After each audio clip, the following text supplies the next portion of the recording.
Morning everyone, Dr. Eric, your fitness physician and peptide doc. Continuing on my series, I was talking about chrononutrition and should we stop fasting?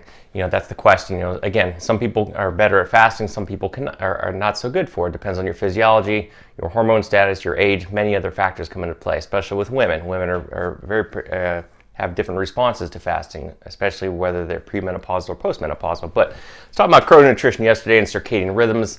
And again, it's all about the balance of the body. So, circadian rhythms, some of the studies, and again, we're talking about when's the best time to eat, ways we can entrain our peripheral clocks to affect our internal rhythms and vice versa. So they've done several studies that have actually indicated that it might be best to front load nutrition. In other words, with the circadian rhythms in the early part of the day versus the latter half of the day, hormones are have different fluctuations. We've talked about this before with growth hormone, testosterone, etc. But gastric emptying, beta cell function or your pancreas function in terms of ability to secrete insulin, these are all higher in the first half of the day rather than the last half of the day. Same with postprandial glucose response. In other words, how you handle glucose. In other words, most people tend to be more insulin sensitive.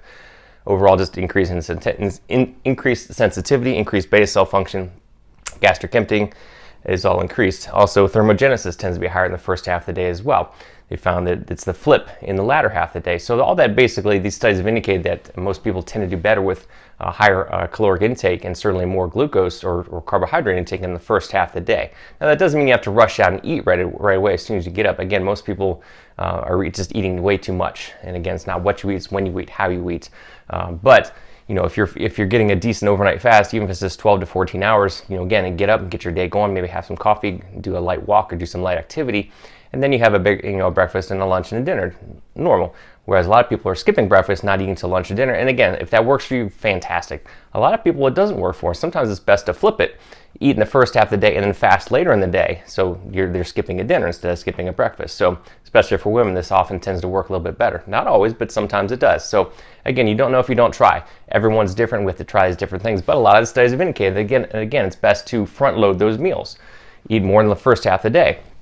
And we know from chrono disruption, again, shift workers, night shift workers, it gets all out of whack. This is a really crappy chart, but again, there's a study that on Daniel Lennon's site that has talked about blood glucose levels. When they're stable, they tend to be pretty stable in terms of how much they go up or down after a meal. But when they're disrupted, when they're chrono disrupted, nighttime eating, staying up all night, etc., their excursions of glucose and blood sugars and insulin and other metabolic markers tend to be all over the place. They go from here to way up here or up here, kind of random.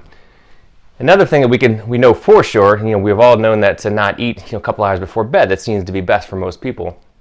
Again, we talked about DLMO, that dim light melatonin onset in my prior video, but and again, roughly about 4 hours or so before bedtime, I had 0, and then 4 hours before, 8 hours before.